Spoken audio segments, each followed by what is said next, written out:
Rukus Avenue Radio. Hello, I'm Sachin Kumar, and you're listening to Rukus Avenue Radio. Namaste and hello, Rukus Avenue Radio listeners. This is your correspondent, Priyadarshini G. Roy. We are live at Dash Radio on Hollywood Boulevard with a very dear friend and colleague of mine, Sachin Kumar, who is an actor, comedian, and no big deal, but a social media influencer. So Sachin, welcome to the show. Thank you so much for having me. This is awesome. I'm glad to be here.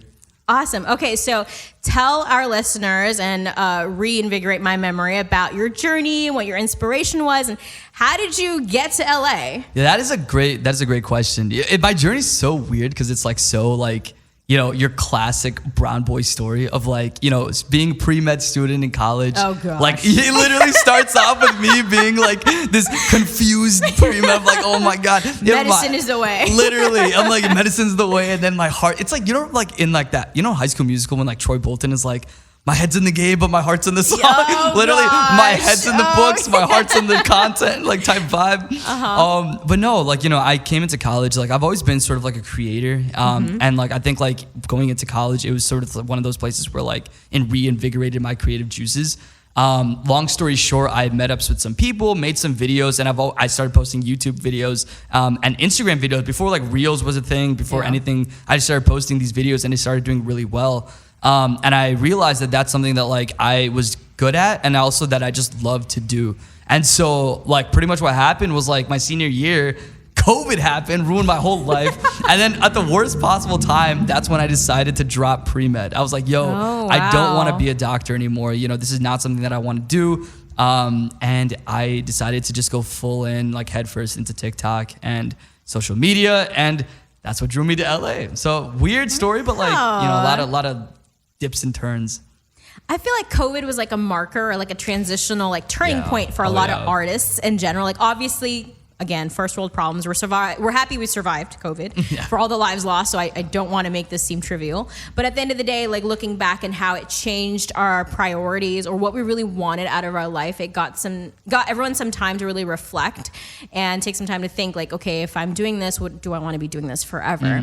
Right? And so a little background to our listeners about how Sachin and I met earlier this year. So I work as the media marketing and community outreach manager at the Indian Film Festival of Los Angeles, IFLA, big props. And I am in charge of basically handling all the media houses and of course the community partners, but we also have an influencer partnership. And this year, because of just our first time being back in person, we didn't really have any influencers. And I go into the mixture that we had on Saturday morning trying to recollect, since so much has happened since then. But I walk in, everyone's like, oh, wear masks. And I'm like, I got tested, I'm not wearing a mask. And I didn't want to mess up my makeup too. So, no, but we were all safe, we were all tested, not to can reduce those concerns. But anyway, I go in and I see Sachin and I follow him on social media because I thought he was hilarious. I'm not on TikTok.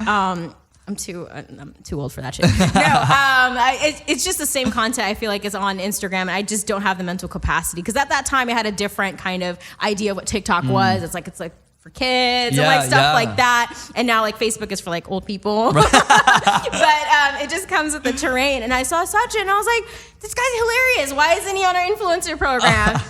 And I legit, I don't give two hoots about what people think most of the time. So I just went up to him, I'm like, Sachin, he's like, yes. And I love your content. We should work together. How do we do this thing together? I work at IFLA, give my background. So what was that? Did I creep you out? You could be honest. No, you didn't. To be honest with you, it's so I love, and it's not coming from a place of ego, but it's when people come to me and be like, hey, I love what you do and whatever. It always warms my heart. I'm always down to talk. Okay. I'm always down to say hi. And I think you did it in such a way that was so memorable to me because like you said, you just straight up just came to me. I remember exactly where I was too. And I just remember you turning around and hi, I'm Priya, this is what I do. And I love your videos or something. And I was like, oh my gosh. And I loved it. I appreciated it. And honestly, the hospitality that you showed me there was I loved that too, and it was super incredible. And now we built an organic friendship from that. So exactly. You never know what's gonna happen. Yeah. I always say go out and just don't be afraid to like say hi to people. You know, it's like you can definitely make a good friend from them. So absolutely, and I think that's like the key word you said. It was organic friendship that came from after that, because it wasn't like, oh, let me get something out of him. And likewise, you know, it's like authenticity is so important in this industry, and it just came from a place like, hey, I'm a fan of your content and I enjoy what you do, and this is what my role is in this vicinity, and how can we collaborate and work together? And if not now, maybe in the future. You never know what that networking could lead you to, exactly. right? So I got him to walk the red carpet. Yeah, it was super awesome. I was like, super stoked for that. That was awesome. And we took a lot of pictures that got published, and we're like, yay! That was great. Yeah, it was a great time. We're always proud to be a part of the Indian Film Festival for everything that they do, and I think including influencers into not just film festivals, but any type of media outlet is so important, because they drive that note home with the younger audiences who maybe are having problems with identifying who they are. Like, speaking about yourself, you're an Indian American. Tell us to how you grew up, and I know you had expectations of becoming a doctor from your family. Yeah. So what was that upbringing like for you? Yeah, so it's interesting because like I never really had like much of like, it was never really like a family thing that pushed me to pre-med. It was honestly more of a societal thing. So a bit of backstory, like I was actually born in Iowa, out of all places, man, like the worst place for any brown boy ever. And I was literally the one and only colored person like in my school. I went to like this Christian Catholic school, and like obviously like, you know, being the only brown person there, like especially like post like, you know, 9/11 and all these things,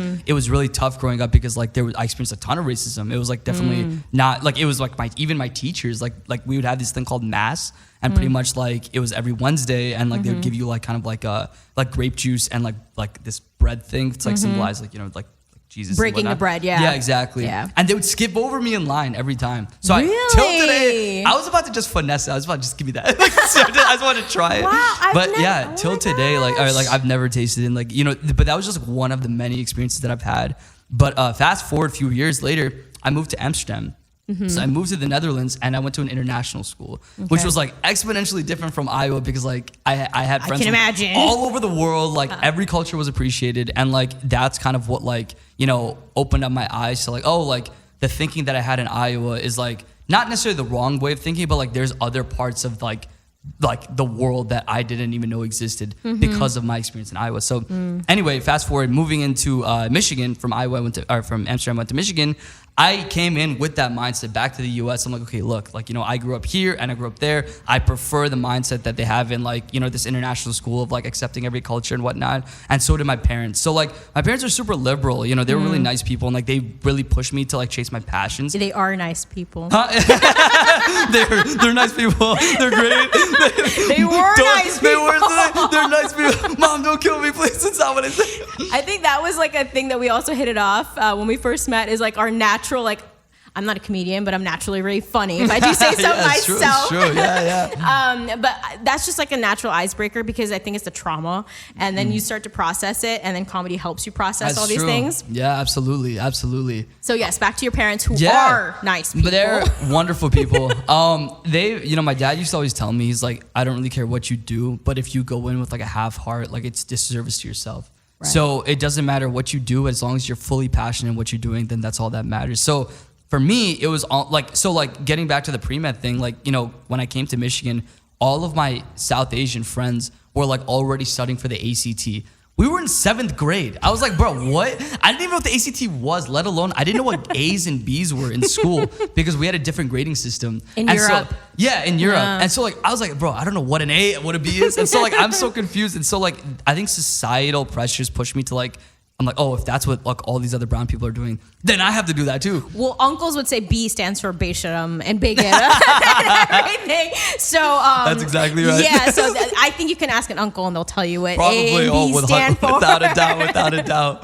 But so yes, funny. Going back to okay, so you didn't know what A's and B's stood for, and then ACTs, yeah. So like, you know, I just didn't know what any of this was. No one helped me out. It was very like, I think the biggest difference that I faced when coming back to the US was like, back in the Netherlands, it was more of like a community system. So like I could leave my door open and like leave it unlocked for the whole day, nothing would happen.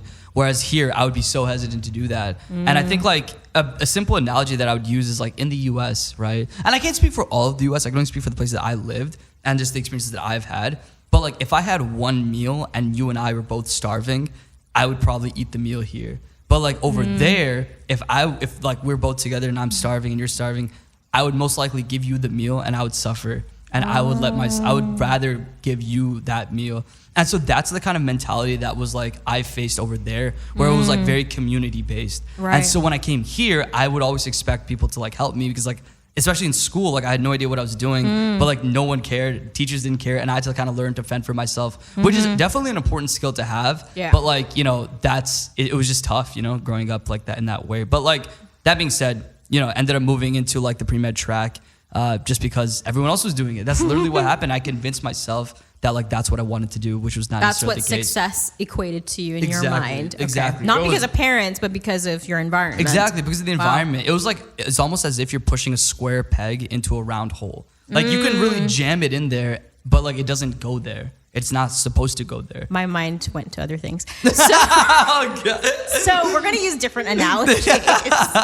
And sometimes I feel like when we try to force ourselves to mold into a specific identity is what you're trying to say. It's like, okay, the Daisies around you were all excelling in sciences, so therefore you chose to do the ACT, which again, if our global listeners don't know, the ACT includes a science portion. Compared to the traditional, I think now extinct or SATs. I don't even know what's going on with that. I don't even but know, the SAT doesn't really cover it in the general exam other than the subject tests. So even your choice of saying like ACT versus SAT makes me feel like you thought that was the right notion for you, because that's the identity that you claimed at that time. Yeah, it's like, I think at the time, that was like the only test I think we all took, because I think a few years after, I think they just like remove the ACT or something. So when my brother, who's like a couple years under me, he took the SAT and like he did not take the ACT. So it was like weird. I don't know what happened, and like honestly, I don't even care. Like, it was like such a traumatic moment in my life. I was like, I don't even want to relive that. But yeah, I don't know. But like, you're right though. Like there was components of that where I was like, I felt as though like, people. I remember like even just studying for the ACT, all my friends would be like, oh, like the science section is easy. So naturally in my head, I'm like, oh, the science section is easy. I took it. Bro, it was not easy at all. Like they were talking about elements. I was like, bro, I don't even know what I'm supposed to say in this situation. There's people that had memorized the periodic table. Oh my God. I mean, just going back to like education and how like it shapes our identities. Specifically, like I started taking the PSATs. From 6th or 7th grade. Like, I think it was just like anybody that was in like the AP or gifted section, it was like everybody did it. And I did it. And so my memory of school was not good, like relating to you. I was heavily bullied because I was like the brown person in school, and then like all the girls had a mustache. So it was just like a thing that you were heavily like picked on because you were different. Right. And even if I couldn't play a sport, I was picked last. And so that's when I learned, if I want to be picked first, I have to put myself in a place of leadership. So I used to be the teacher's pet, and then I became the team captain, regardless if I knew the sport or not. So I started doing the picking. I see. I started learning those power plays when I was a teenager, which is crazy because you start to learn things from your environment. Right. And for me, I didn't want to be like my environment. Like I wanted to distance myself. Like for you, I guess you wanted to acclimate. And be accepted. And for me, it was the opposite. I wanted to get away. So I did so well in my PSATs. I actually got into this early college program where I got accepted into college at 13. You got accepted to college at 13? It was one of those crazy programs. And then my parents they're like, it's gonna be too much of a mental pressure, so let's just have like a normal childhood. But then I ended up skipping 11th grade anyway. Okay. So I was always over it. Now, when it comes to your expectations of you not wanting to do medicine and then going through COVID, how did your parents kind of accept that transition? They were accepting of whatever you choose, but then when you finally told them, I want to do entertainment or I want to be a content creator, or how did they, react when they saw your first TikTok? Yeah, it's tough. I think it's just like, even like, not even just, I mean, it's worse, I think, for like any, parent who's like not from the United States, because like, it's hard to explain what that even means. Like I had try explaining like Wi-Fi to like your grandmother. It's like the exact same conversation I was having with my mom. I'm like, yeah, there's like TikToks, like it's like short videos. What is that? And she was like, what? Like a TikTok? Like you're doing what? I was like, yeah, like, I'm making these skits. She's like, what is this skit? It's like, so I had to start from like, it's like hard to explain like how that's a career, you know what I mean? Right. For like, even like, not even just like parents, but like a lot of people, like, even like my close friends are like, it's hard for them to conceptualize the idea of like social media as like an actual career. Right. And like it's really hard to like, you know, have that definitive. So anyway, going from something that's traditional to like being a doctor where it's like stable income, like everything is like pretty much laid out for you. You just have to do the steps to do it and like you'll be there. To something that like you don't even know what's gonna happen until you post. It's a tough thing to tell them. It's so a like, gamble. It is a gamble to an extent, right? Yeah. But like, you know, for them, it's like they have they're used to stability based off of maybe their own like personal experiences, you know, coming to the US, like that's, you know, with nothing pretty much, like you need stability, right? So like they have a different mindset than me, who's like, oh, like, you know, I have stability, like I'm willing to roll the dice on something that I want to do. So anyway, like they took it in like a weird way. They were like, I mean, they were like obviously trying to be supportive, but it was like, it was hard for them to understand. Yeah, it was just hard for them to get. And like, I think once people started like, for example, once they saw that like I was in like a GQ magazine, I like got recognized in public, like there's all these different things that were happening in my life. I think at that point they were being like, oh, you know, like they see the money, they see the people, they see like the whatever like it is, like all the these, evidence. Like, the evidence, right? Yeah. And I think that's what helped them. They're like, oh, like maybe he's like onto something, you know what I mean? Because like I think they need that physical thing to like have like reassurance in themselves, you know what I mean? It's a validation. I can concur with that because I always was a part of entertainment, as you knew. I trained in classical dance, did music, and everything was always like a side hobby. So, and they've always been supportive of that, like driving me there, spending the money for these courses and all these things that most people don't. And then when it was the time where I won my first pageant as Miss India, Southern California, and they saw the crowd. And then I was like, I want to do this full time because I feel like I can always go back to med school, right? Exactly. There's no age limit to med school. Right. But if I don't follow my heart and do this now and take that risk, I might regret it when I'm 50. Exactly. So you did you have that same feeling? I had the exact same thought. It was like, it was one of the, that was exactly like my value prop that I was explaining to my parents. I was like, look, like, you know, this med school thing is always going to be there. Like I'm going to, but this like craft that I'm getting into will not always be there. Like I do have in some way, shape or form, like a timeline into like, you know, doing what I want to do. I can't make TikToks when I'm like 50 years old. But, you know what I mean? Like, you it's never like, know. no, I mean, you can, but it's like, I don't want to do that. You know, it's like, Gordon Ramsay makes TikToks and they're hilarious. True. But see, you're right. But it's like, I think like that goes even into like the basis of like social media, right? It's like, you can't sustain a social media career and just be on social media. You have to at some point spin off into something else and like do a business or sell like merchandise or something, right? You have to have these multiple things going on because like social media as just like you relying on the platform, like there really is like a timestamp on that. And you can't really like, I mean, I'm not saying you can't, like maybe you can, but like it's harder to do that. I think oftentimes I've seen like peers of mine and like people that I know like spin off into doing their own thing. And like, you know, like you look at successful people who are like, even South Asian people like Lily Singh, like coming out with books, shows, this, that, right? If she was just on YouTube, I don't think she'd be anywhere near where she is now. So you're saying, like, sorry to interrupt, but you're saying social media should be used as like a foundation or a platform to propel to the next level and to continue to grow. Exactly. Okay. At the end of the day, it's like what you use social media for, right? Like for me, like I'm a personality. Like I like to like, you know, like in a way, like I am the product, right? People are investing time to watch my videos. You're the brand. Yeah. So like for me, it's like, okay, I can tap into that and like I can like spin off and do something else with that brand. But some people who are like, let's say they make like financial advice on like social media, their brand is like, let's say they might like sell or like they might like go into courses and like how to monetize like this, that, and the other, or like how to like, you know, invest your money into certain things. And like there's certain ways you can do it. So like, I always look at social media as kind of like this like playing field. It's like almost like a sandbox. You can make whatever you want. But it's there, you know what I mean? But you can't be in the sandbox forever. You have to leave and go into the beach and you got to do something else. I like that analogy. No, those are I just thought about it on the spot, man. I'm just like... No, we're getting the creative juices flowing. Like we're getting all the stories out. You see, this is what I do, people. Exactly. Like I get the stories out. There you go. An inside scoop. No, I like that because I feel like a lot of people just like, oh, just post content. And I feel like there's a lot more things that you have to think about because you're telling a story, whether in whatever format. So please like tell our listeners, like what advice do you have for people who want to start off on social media? Like how did you start off and what stories did you want to tell? Yeah, absolutely. So like I'll start off with like kind of like what I did and then like get into kind of like a piece of advice, a little like nuggets of information that like I've been told that I think are super helpful. So for me, it was like, you know, I've always been into like acting. That was like my thing. So, you know, I did theater pretty much growing up all my life. I minored in theater in college. Like that was something that like I was just super passionate about. I loved the idea because of the fact that I felt like not accepted in any given area that I was in, to be able to like fake a personality and like be like, embody someone that like I'm not. For example, like if I'm in a school play and I'm pretending to be like a drunk pirate, I don't know, like and I'm like, whoa, like whatever. Like people can't really make fun of me; they can make fun of the characters. So for me, it was almost like I'm putting on this disguise, and I can be like, oh, like I can do literally whatever I want now because I'm not me anymore. Right. And so that idea always fascinated me. So like, but the issue is, and I'm sure you can relate to this, where it's like being South Asian, there's very limited amount of work at the time, at least, getting into that type of entertainment world, right?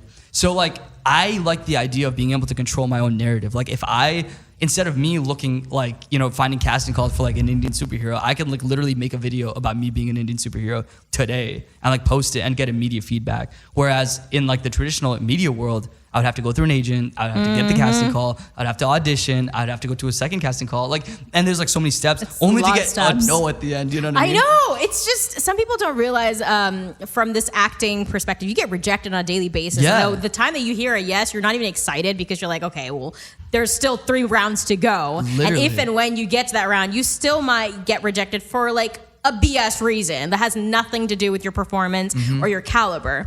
So keep your expectations within yourself and don't think like just because we're on Hollywood Boulevard and we literally see the stars in front of us that you're going to be on there. Like that's a great dream to have, but realize the amount of hard work that goes into that. No, 100%. So yes, please continue. Yeah, no, without a doubt. Like that's like a great piece of advice. It's like definitely tough, but like, yeah, anyway, so like, the idea of being able to control my own narrative and like, I always say like I'm a free flowing like creative person. Like I love I used to make sculptures growing up. I used to draw in charcoal. Like that was something that I was always into. Just art in general fascinated me beyond belief, which is why it was hard to be academically inclined. I was just always doing art projects, art stuff. Anyway, so I started making videos. Like I wanted to like share experiences with people that like are relatable. So like in college, I would like have ideas of like, I made a video of like when someone's like talking to you and they're not listening, and like I'd dramatize it, and like people were like, oh, like I related to that, and like I eventually got into that Indian content, and I realized that there's a pocket of people that like Indian American people specifically that related to the experiences that I had growing up, and to be honest, I really didn't think a lot of people related to it when I was creating the idea. I was like, oh, this is like an idea that I think is funny, but like so many people related to it. I was like, oh my gosh, like, did I just find like a whole like world that like I didn't even know existed? So anyway, that's the stories that I wanted to tell, right? And that's what I wanted to do. And like now, obviously, like I spin off and do my own thing, and I think like that's the benefit of social media is you can like rebrand yourself. You can like do different things. You could try different things. Like, once you build up an audience and a loyal audience that supports you no matter what, I can open up a kebab shop and like, someone will like it. You know what I mean? Kumar's kebab. Sachin Kebab has such a ring to it. The Kumar kebab. But like, if I were to pass down pieces of information, I would say 3 big things. Number one, like if you are trying to get into like social media, I would say consistency is key. Like you have to, no matter what, be consistent. You have to hold yourself accountable. The hardest part about getting into social media is being your own boss and holding yourself accountable, because you give yourself slack. You cut yourself slack. You're like, oh, like, I'm supposed to be posting Wednesdays, but it's like, whatever, I don't feel like posting. I'm just gonna leave it. And like that mindset alone will like diminish you from like getting to what you want to get. So post consistently, post sustainable content. And what I mean by that is this: you have to, like, let's say you make a video that you don't really enjoy that goes viral. Well, like, guess what? You're probably gonna have to recreate the video, and if you don't like it, there's going to be a lifespan on that video, because you're not gonna enjoy what you're doing, right? Like, I can make a viral video today. I can take a car and drive it through this studio, and that is definitely not. But like, that's a 1 million view video. That's easily like a shock value. It's gonna get 1 million views. Like, it's gonna get picked up on the news. Like, I can do that in any day. Is that sustainable? Like, definitely not, right? So like, no one does that, right? So find something that's like you're interested in. Is usually like the go-to. Like, what are you interested in, and what can you do repeatedly for a long period of time, consistently, right? And then number 3, it's cliche, but like you honestly just have to have fun with it. Like, you have to really enjoy what you're doing. You have to like find like the fun in the hard work, because it is hard work. It's like, unlike a traditional 9 to 5, it's 24/7, 365. Like, you're always thinking about it. You're always doing it. You're always figuring it out. But if you don't find fun in that, you're going to like burn out. You're going to go crazy, and it's going to be like a really difficult process. So have fun, be consistent, and post sustainable content. I love that. 3 steps for our Rukus Avenue Radio listeners and watchers to get yourself out on social media, but utilize it as a strategic platform to elevate your career goals. So it could be a starting point, and obviously a point that you always turn to relate to your audiences and build your network, but realize where do you want to go and where do you want to take your journey and like what career goals you have for yourself. Yeah. So Sachin, we talked about acting. Acting. So what are your career goals with acting? And absolutely. There's a few, right? Like Okay. I think like a lot of the time, like I have always wanted to like, you know, again, like be like someone that like I want to see on screens. And like oftentimes I feel like, you know, that's not really represented, you know, in modern day. Like, well, now it is, you know, but back then it wasn't. That's debatable. We'll get into that. But I'll let you finish. Well, like, But you know, so like, you know, my career goals specifically is like, you know, trying to break into like that entertainment industry and more comedic and rom-com type roles. That's something that I've always been into. I'm actually writing a horror short film. Like, so I'm doing a lot of different things and like. You got a role for me in there? Yeah, exactly. As a main villain. Exactly. And like, yeah, I've done like a lot of cool projects. Like I did this voice acting project recently with the lovely Melanie Chandra. She's like awesome, such a great, you know, actress. And it was great to learn from her. I just got like booked for this ABC show that it's going to be exciting. It's going to air next year. And so it's like, it's slowly, surely happening. And I think like I just need to get more experienced in like this type of world to understand specifically what I want to get into. Because right now I want to touch everything. I want to do like rom-coms, comedy, like horror, this, that, and like my mind is kind of everywhere just because like I'm so excited to like be able to like, you know, do stuff like that. So I don't know. Like we'll see what happens. We'll see. Okay. We'll do it, and like we'll go from there. Okay, you said some really key points where you said you wanted to be genre specific. So I'm trying to stay away from the term South Asian as a personal stance of really relearning what our roots are. And that's not to discriminate with any other identity. I am very inclusive and I respect everyone's cultural identity, national identities, so on and so forth. But at the same day, I'm very proud to be Indian American. Yeah. And I'm not going to dim my light to make other people shine brighter. And that is with all due respect. So my experience as an Indian American, to see representation on the screen of other Indian Americans, because let's not kid ourselves, most of the representation of brown people come from our Indian heritage, not from the other South Asian countries. Sadly, that's another topic to be discussed.